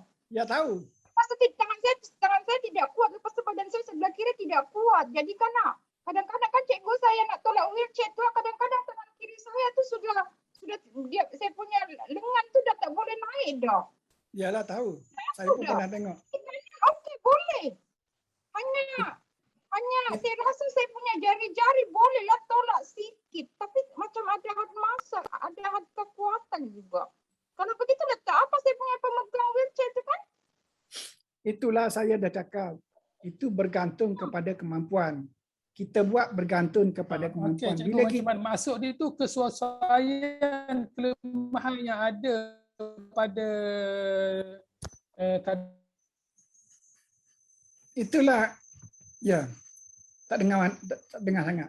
Itu saya dah kata, itu tertakluk kepada kemampuan. Bila kita mampu berbuat apa yang saya sarankan tadi, kita teruskan. Kalau kita tak mampu, kita buat apa yang kita mampu. Jangan paksakan. Nanti bila kita paksa, ada komponen pada badan ni tak dapat terima terus kita tak buat langsung kan, nanti payah juga. Kita buat yang sekita mampu yang boleh. Dan Kita minta tolong lah cikgu. tak dengar sangat lah. Apa? Tak dengar. Cikgu kalau begitu, kalau kita macam dah tak boleh tolak wheelchair tangan kiri kita tu, kita minta tolong lah cikgu. Ya, betul. Minta tolong pada orang. Dan kalau kita tak nak yang pakai tolak, pakai terus berbalik kepada motorized wheelchair. Senang.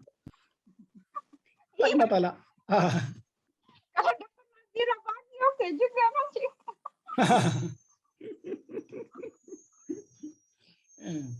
Okey. Okey, sementara itulah kan kat sini kita ada Prof Nazira pun ada, pasal dengan Prof Julia pun ada. Prof Nazir dengan Prof Julia, kalau ada apa-apa nak sampaikan, boleh? Boleh ke? Okey, sila Prof, sila. Assalamualaikum. Sorry, tak boleh nak pasang video tengah. Oh, Prof, boleh. Tengah mengemas rumah sambil dengar.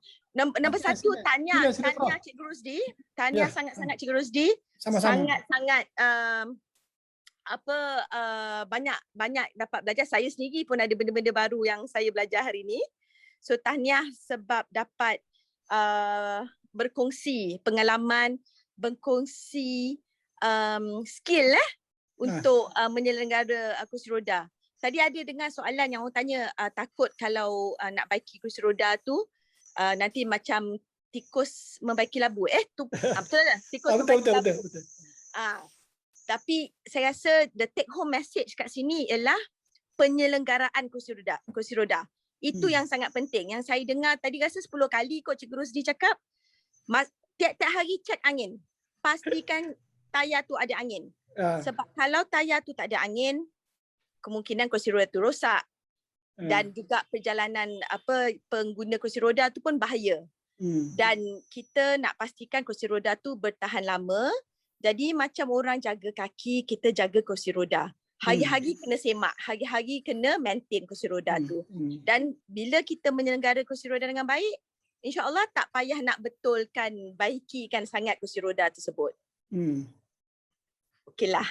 Saya ingat itu sajalah saya punya pesanan. Jaga kursi roda tu macam dengar apa Cikgu Rosti cakap, hari-hari periksa angin tu. Periksa angin, okey. Ya. Okay. Lepas tu jangan lupa break. Kalau nak transfer tu, break kursi roda tu supaya kita tak cederakan diri kita. Okey. Terima kasih Prof. Terima kasih. Tanya masa for doing this, saya rasa macam sangat hangatlah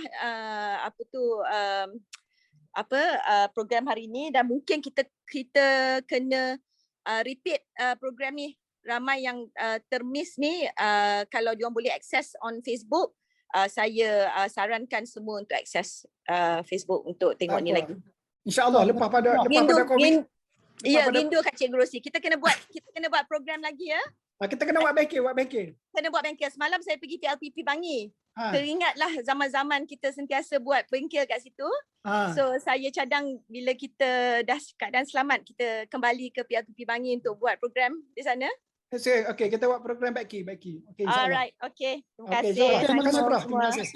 Terima kasih Prof Dr. Nazira sebagai penasihat kepada masa dan juga pengarah dari Pusat Perubatan Universiti Malaya kerana bersama-sama menyokong program kita pada pagi ini.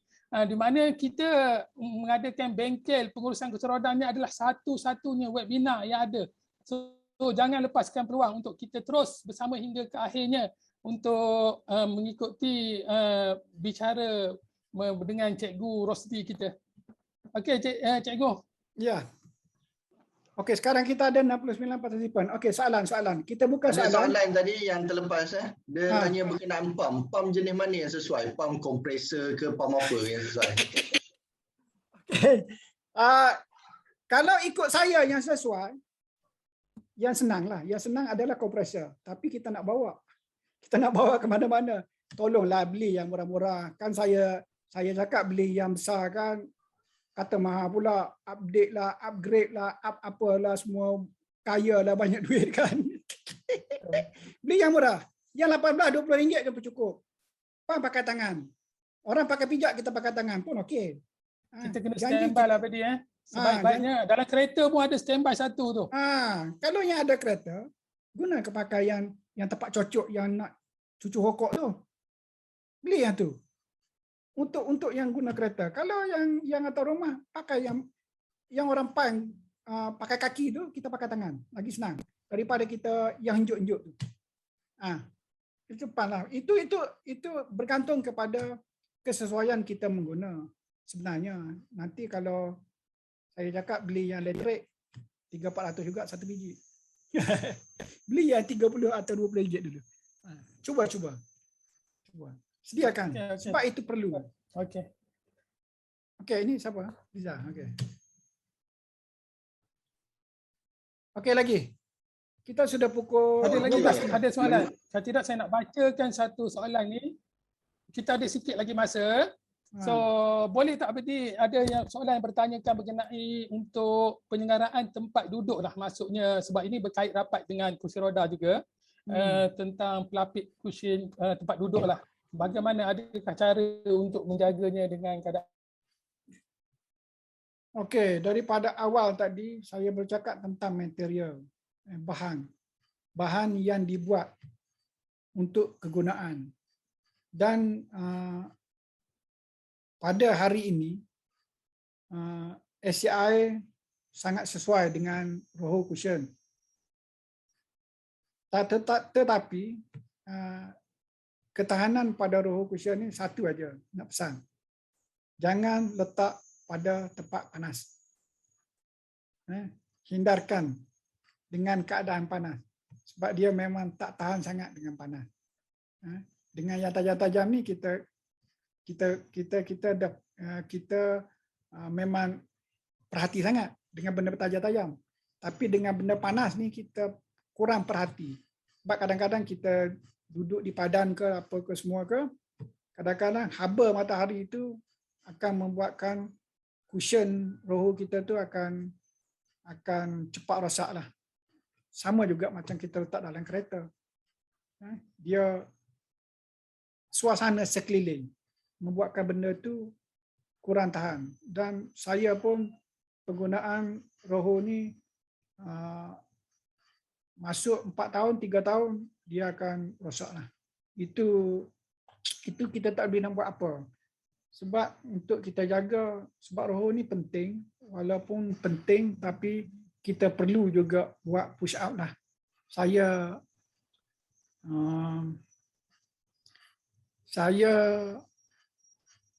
amalkan push up. Push up. Kita sama-sama jaga untuk kesihatan. Itu untuk bidang kesihatan. Dah ada soalan tu. Misi cuatannya. Boleh tak basuh? Okey, kita boleh basuh. Kita boleh basuh macam kita basuh kereta, kita boleh basuh. Selepas kita basuh, kita mesti lap cuci, lap biar bersih, lap biar kering. Lepas tu pada bahagian yang bergerak, kita spray WD tadi, minyak karat tadi, minyak anti karat tadi, mana-mana bahagian yang bergerak. Kita jangan biarkan begitu. Nanti dia karat susah dia nak bergerak nanti. Kita boleh basuh. InsyaAllah saya pun pernah basuh. Lap kering-kering, cuci, jemur panas apa semua, lap. Lepas dah kering balik, sembuh balik. Minyak karat tadi. Apa punya nama pun tak apa. Janji anti rush. Okey. Ada soalan ni pasal ni, macam mana nak buat alignment kursi roda lipat ni. Sebab kadang ada lipat-lipat, lepas tu dia macam longgar sikit sebelah kanan, longgar sikit sebelah kiri, lepas tu dia jadi macam goyang-goyang sikit. Kat mana kita nak buat alignment dia tu? Okey. Bila sebut folding ni dia tidak tetap. Memang kalau kita buka, sesudah kita buka, kita alignment memang dah betul cantik. Tapi bila kita naik, bahagian yang bergerak itu nanti akan merubah alignment. Dengan sendirinya dia akan merubah alignment. Ini kita tak boleh nak tetapkan pada alignment. Dan saya suka, sikit lagi saya nak menyentuh pada alignment. Terutamanya sekali, dia pada kerusi roda kita boleh buat alignment pada caster sahaja. Keadaan caster ni akan bergantung kepada kita selesa atau tidak masa kita tolak wheelchair, masa kita tolak kursi roda. Terutama sekali sekarang ni banyak yang pakai fikir, nanti sekejap lagi saya tunjuk. Okey, menyentuh pada elemen. Pada yang founding, saya tak boleh nak bagi tahu secara khusus untuk kita sedap masa menolak kursi roda berbanding kepada rigid. Itu bila mana pakai kursi roda, saya selalu bila orang tanya saya secara peribadi, saya akan bagi tahu beli yang rigid. Sebab yang rigid betul elemen dia ada tetap. Dia memang sedap tolak.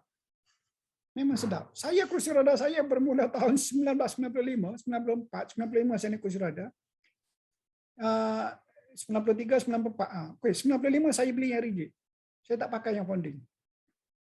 Saya beli sendiri yang rigid dan saya terus pakai rigid sampai sekarang. Saya tak pakai yang lipat. Orang kata susah masuk kereta. Kita peduli apa susah masuk kereta, kita seorang yang naik. Habis-habis pun kita dengan isteri atau anak. 2. Dan 1 untuk kita letak kursi roda. Itu spare dia. Saya memang tak boleh nak kata apa. Kalau elemen untuk founding wheelchair. Sebab bila kita buat elok-elok, bila kita duduk, dia memang lari. Berbanding kepada rigid frame. Rigid frame bila kita duduk, buat elemen tetap-tetap, kita duduk pun, dia akan tetap. Okey. Untuk selesa. Untuk rigid frame lah. Untuk rigid frame. Dan jenama quickie, tadi elemen. Kalau kita tengok ni caster. Caster ni dia ada lagi housing dia sini. Ini caster assembly termasuk pada wheel.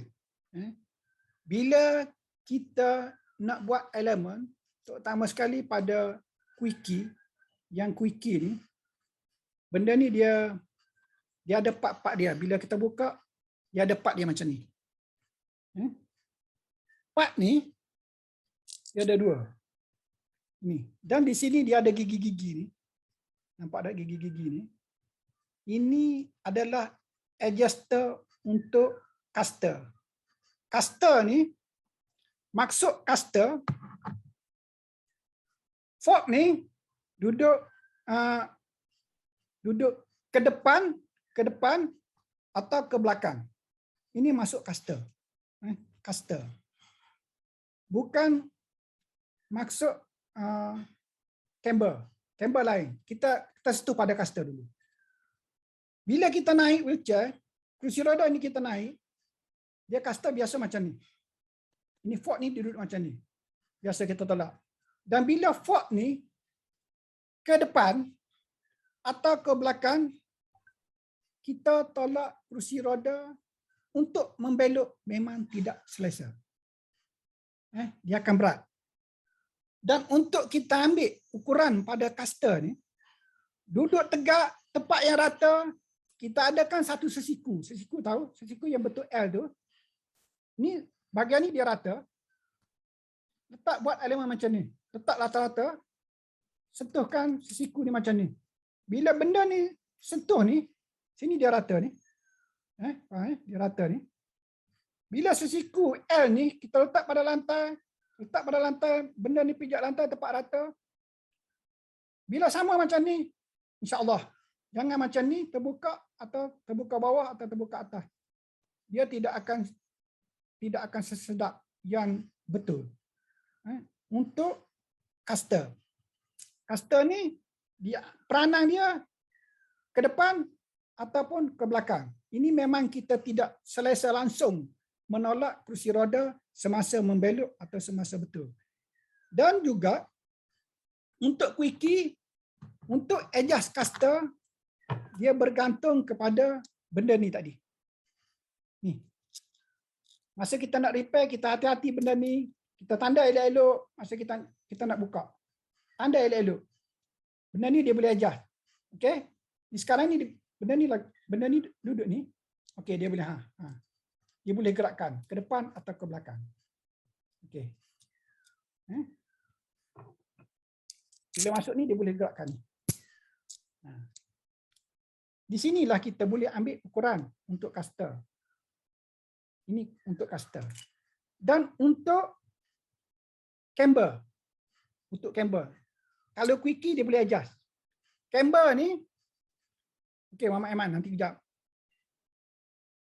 Camber, fork ni akan macam ni jadi. Keluar atau ke dalam. Ini mempengaruhi juga kita menolak wheelchair. Bila kita banyakkan sikit, bila kita terlebih keluar, kita akan tolak wheelchair selalu ke kiri atau ke kanan. Ini bergantung. Kalau keluar, belah kiri, dia akan terus kepada, bila kita tolak, dia akan memberat kepada ke kiri. Dan bila sebelah kanan, dia ke kanan, dia akan memberat pada ke kanan. Ini bila camber ni tak betul. Ini saya bagi tahu untuk kerusi roda rigid yang boleh adjust caster ni. Caster assembly ni boleh adjust. Dan untuk buka caster assembly ni, dalam ni dia ada bearing. Nombor bearing dia 6001, boleh tukar. Dalam ni nanti kita boleh ketuk keluar, kiri dan kanan, atas dan bawah. Ada yang satu lagi model di tengah-tengah bearing ni, dia ada dua biji bearing ni. Dalam ni dia ada dua biji bearing. Di tengah-tengah bearing ni nanti dia ada key, satu key. Satu tolak ke belakang dan satu tolak ke depan, ke atas. Kena buang key. Key tu mesti buang. Kalau tak buang dia ada key, dan saya tengok dia ada macam Kuruzali dah bagi gambar masa dekat grup WhatsApp masa tu. Itu betul lah tu. Macam tu keadaan. Ini peranan adjustable ni. Hati-hati bila nak buka ni. Kalau kita silap pasang, memang kerusi roda kita tolak tak sedap. Ini peranan dia. Ini kelebihan quickie lah. Ini pada yang pakai quickie lah. Pada yang pakai yang biasa-biasa tu memang tak ada lah tu. Tak ada, dan itulah saya kata pengaruh pada wheelchair ni, dia pengaruh juga pada kita semasa kita nak tolak. Sedap ataupun tidak. Ini fault ni fault pada caster assembly. Okey, saya Zahari, teruskan. Okey, kepada semua, ada lagi tak soalan-soalan yang kita nak bertanyakan kepada Cikgu Rosdi? Kerana kita ni dah sampai ke penghujung kita segmen lah, kita bicarakan tentang alignment. Imah nak tanya lagi. Ada lagi Imah? Cikgu. Ya. Kenapa caster yang OX kan selalu patah je sebelah kanan saya tolak wheelchair. Menyebabkan bekas bos saya tu kan selalu angkat saya, kasihan dah penat dah dia. Itulah saya cakap. Kita tak boleh nak buat apa. Sebab itu adalah material. Material ni saya pun tak boleh nak buat apa. Bila kita tahu material kita tu kurang tahan, kita janganlah laga-lagakan dia. Kita jangan himpit-himpitkan dia. Kita jangan terjah-terjahkan dia. Kesian dekat dia. Jaga-jagalah sikit. Sudah jadi cikgu. Jadi sebab setiap produk yang dibuat oleh kilang, dia sudah test. Dia sudah test ketahanan. Apa yang tak perlu dilakukan dan apa yang perlu dilakukan. Kalau kita selalu hentuk, tap, terjah apa semua, memang dia tak tahan. Dia setiap produk yang dikeluarkan dia telah ada dia panggil QC dia sendiri. Quality control dia. Bila dia tak ada quality control, memang dia tak keluarkan. Secara amnya lah. Itu bergantung kepada material. Itu saya cakap bergantung kepada material. Kalau tidak, cuba Cik Remah tengok. Basikal, plomba basikal tu sampai 300,000.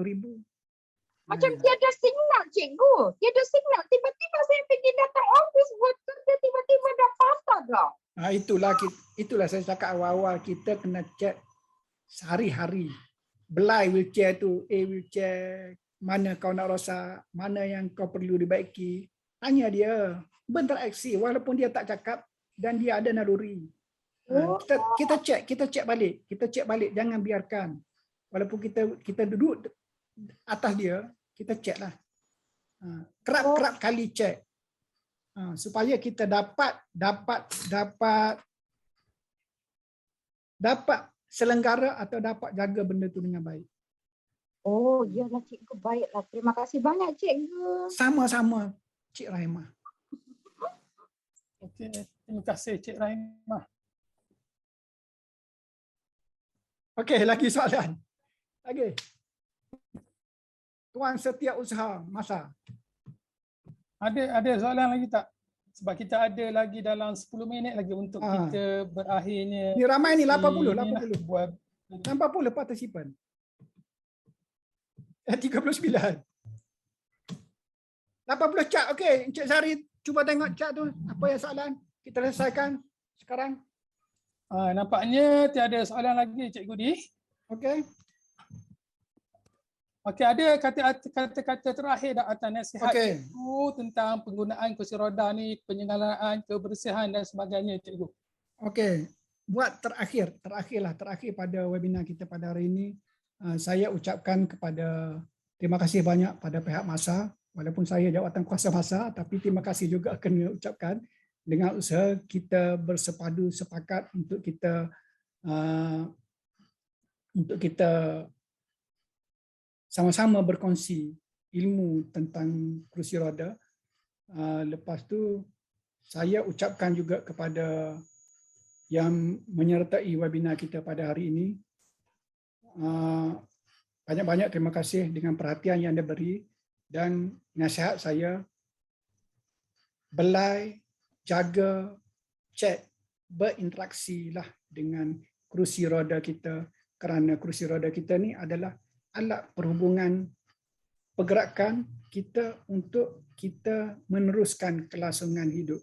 Walaupun dia besi, dia tu tak ada apa-apa, tapi setahu saya setiap benda yang ada di atas dunia ni, dia ada naluri. Cuba kita interaksi dengan dia.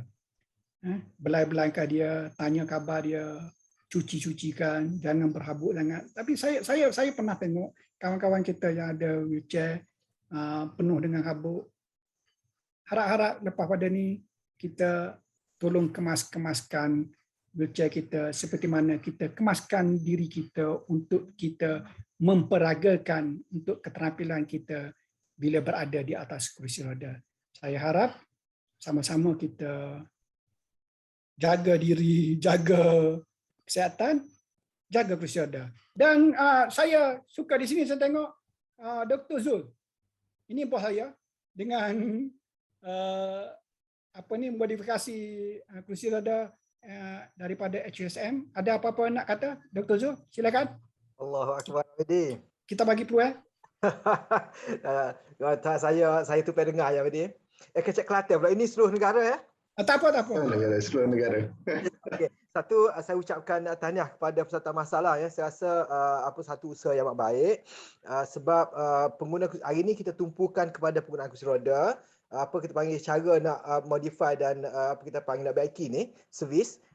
Saya rasa patut sangat dan rasa lepas mana dari segi apa kita panggil latihan, modifikasi juga perlu diberi bantuan kegunaan dan sebab saya rasa daripada kajian ni tengok hanya 50% daripada pengguna kursi roda yang mendapat latihan daripada data yang kita dapat lah.